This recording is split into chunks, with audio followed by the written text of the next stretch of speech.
Егемен Қазақстанның куралдуу күчтөрүн түптөгөн таланттуу командир Сагадат Нурмугамедов күч кубатын, баатырдык жана патриоттуулук касиеттерин урпакка жеткире алды. Астанада Советтер Союзунун баатыры, өлкөнүн биринчи коргоо министри эл баатырынын туулган күнүнүн 100 жылдыгына карата республикалык илимий практикалык конференция өттү. Куралдуу күч ардагерлеринин, офицерлердин, кадеттер жана аскердик окуу жайлардын курсанттары топтолгон жыйында баатырдын өмүр жолу талкууланды. Катышуучулардын айтымында Сагадат Нурмугамедовдун басып өткөн жолу дагы деле толук изилдене элек. Ошондуктан бул багыттагы иштерди улантуу керек деп эсептешет.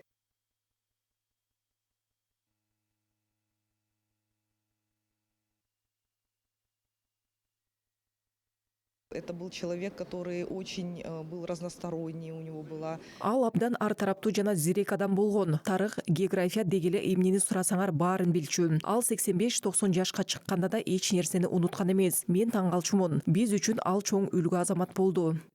Карылуу күчтөрүн бытырап кетпегенине, шашылып кетпегенине. Куралдуу күчтөрдүн ыдырап, чачырап кетпей кармалып турганы Сагадат агабыздын аркасы менен экенине көзүбүз жетти. Кыйын мезгилде ошол адамдын бар болгону кандай сонун. Мындай караганда кыйын кездерге да карабай окуу машыгуу жүрүп жатты. Мына ушундай болгон. Окуу жаттыгуу жүрүп жатты. Сол кыйын убакта сондай болгон.